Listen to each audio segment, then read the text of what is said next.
안녕하세요. 투자하는 파파앤선입니다. 이번 시간에는 SM 상선 공모주 분석을 해보겠습니다. SM 상선 컨테이너 서비스를 제공하고 있죠. 그래서 화물 운송업체고요. 중국, 홍콩, 싱가포르, 인도 등 해외 각지에 거점을 두고 있고 해운, 터미널 운영 이런 사업을 주로 영위하고 있어요. 건설도 있긴 하지만요. 건설은 조금 그 비중이 낮고요. 이 중 해외 부문은 양대 원양선사 HMM이죠. 하나로 아시아 8개 노선, 미주 4개 노선을 운영하고 있어요. 공모 계획을 보시면 정군 수량은 3,380만 주 정도 되고요. 모집 가액은 18,000원. 그래서 힘은 공모 가액은 18,000원에서 25,000원이에요. 인수인은 NH투자증권, KB증권, 하나금융투자, 하이투자증권, 유한타증권이고요. 배정 주식수, 일반 청약자에 대한 배정 주식수는 846만 주, 약 25% 정도 되고요. 청약 기일은 11월 4일에서 5일, 수요 예측일은 11월 1일부터 2일, 배정 방식은 균등 비례 50%씩이고요. 근데 상장 직후 유통 가능 물량은 전체 이제 8,400만 주 중에 39.4%에 해당하는 3,300만 주 정도가 유통이 되니까 조금 유통이 많죠, 유통량이.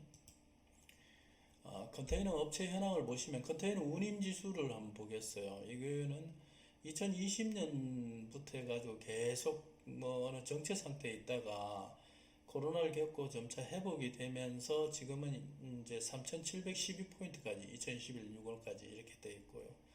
이 부분은 코로나에 따라서 어떤 운송 공급량을 줄이고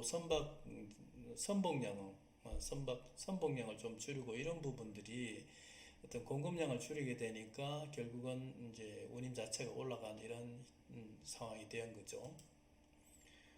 컨테이너 노선별 운임 전망을 보게 되면요. 그래서 이제 이렇게 고점을 찍었다가 2021년도에 점차 이제 하락이 되고 있고요. 그래서 2022년도부터 이제 내년이죠. 내년부터는 좀 어느 정도 안정화 단계에 이제 접어든다 이렇게 이제 보시면 되겠어요. 그래서 이제 각 선사별로 이때껏 이제 정체됐던 공급량을 재개를 하고 또 지체나 적체됐던 그런 부분도 이제 빠르게 회복이 되는 상황이니까요. 수익성 지표를 보시게 되면 매출액은 2010 반기 기준으로 7,070억 정도 되고요. 영업이익률이 대단히 높죠. 43.66%. 이만큼 이제 운임 상승이 높았다는 거죠. 지금 보시면 2018년도 같은 경우는 영업이익률이 마이너스 4.02%잖아요. 이렇게 이제 차이가 많이 지는 거죠. 공모가 산정은 EV 에비타로 산정을 했는데 EV 에비타 지수는 아시다시피 감가상각비가 많이 드는 업종들에 주로 사용이 되는 건데요. 주로 이제 제조업 기반의 어떤 그런 시설 투자라든지 공장 증설이라든지 이런 부분이 사용이 되는데 SM 상승 같은 경우에도 이제 선박에 많이 투자해야 되고 그 외에 이제 터미널이라든지 이런 쪽에도 투자가 이루어져야 되기 때문에 이런 거는 EV 에비타 매수는 적정하다고 보여져요. 근데 이제 해외 업체들, 세계 업체 또 선정을 했는데 HMM 국내 업체는 이제 HMM 비교 대상이 HMM이라고 볼 수가 있는데 HMM의 영업이익은 이제 반기 2021년도 반기에서 직전 4분기를 한 영업이익은 3조 2천 되는 거죠. 대단히 높죠.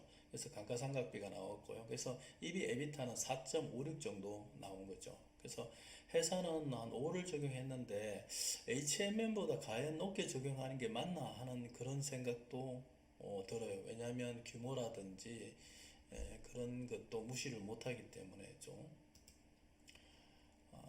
그렇게 해서 이제 해운 부분하고 건설 부분에 각각 적용을 해보니까 주당 평가 가액은 29,354원을 얻었고요. 29,354원을 38.68에서 14.83% 할인을 하니까 공모 희망 가액은 18,000원에서 25,000원을 얻은 거죠. 그래서 코스닥 평균이 2011년 코스닥 평균이 37.29에서 23.06이기 때문에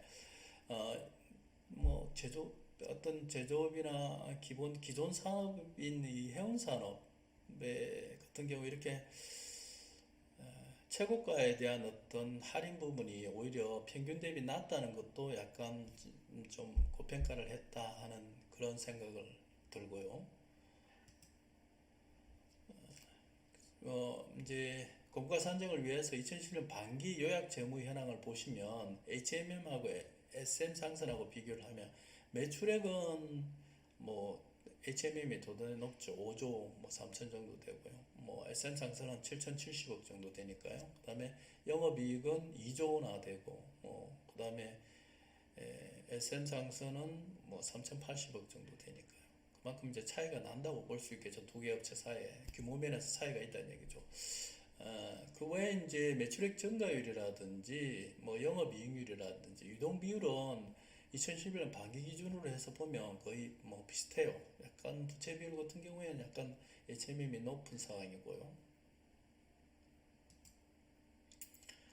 그래서 상장되어 있는 HMM의 주식을 한번 보면요. 펀더멘털 부분에서 EV 에비타가 2020년, 2021년 뭐 예정치하고 이렇게 해보면 2020년은 10.8이고 2011년은 1.95거든요. 그래서 이 부분 두 개를 이제 나눠서 평균을 해보는 게 좋을 것 같고 그리고 HMM 주식이 대체로 지금 최고가 5만 천 원 갔다가 지금 2만 9천 원으로 내려가고 있는 거죠. 그리고 운임이 지금 줄어들고 있기 때문에 그거에 영향을 받는 거죠. 경기 변동에 영향을 받는 거고 이제 안정화를 가는 단계라고 볼 수가 있는 거죠. 그래서 결론적으로 말씀드리면 해운 건설을 영위를 하고 있는데 건설은 조금 미약해요. 10% 미만이라고 보시면 되겠고요. 매출의 대부분은 해운에서 지금 발생을 하고 있어요.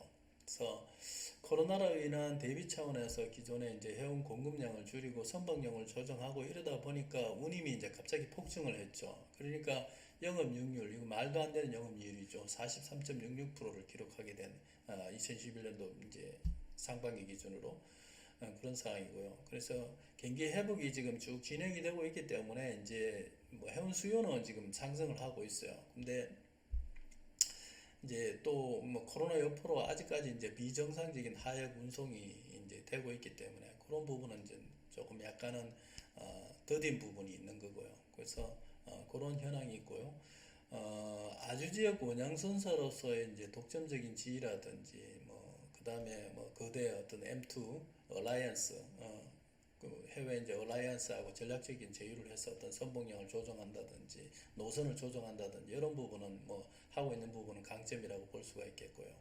네, 2020년 상반기 운임이 이제 피크를 이뤘기 때문에 운임 감소가 예상된다는 이게 아주 좀 안 좋은 단점이라고 볼 수 있겠어요. 또 해운업 자체가 약간 경기 변동적인 성격을 띠게 되는데 향후엔 좀 완만하게 진행되지 않겠나, 완만한 하락 조정이 예상이 된다 이렇게 말씀을 드릴 수 있겠고요.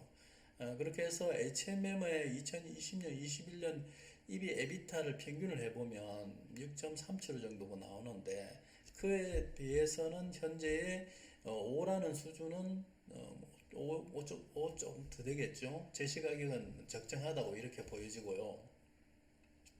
근데 이제 향후에 이제 어떤 경기 피크아웃, 지금 운임이 올라간 상황에서 지금 떨어지고 있는 어떤 조정되고 있는 상황이기 때문에 이런 부분 때문에 좀 할인을 넣어야 되겠다. 그래서 한 20% 정도 할인을 하면 높게 잡아도 22,000원에서 23,000원 정도가 합리적인 수준이 되지 않겠느냐. 그 언더가 될 수도 있어요. 왜냐하면 아까 최고가 최저가 그 어떤 평균 할인치를 조금 더 적게 부여했기 때문에 23,000원, 22,000원 이 언더가 되지 않겠나 이런 생각이 들고요.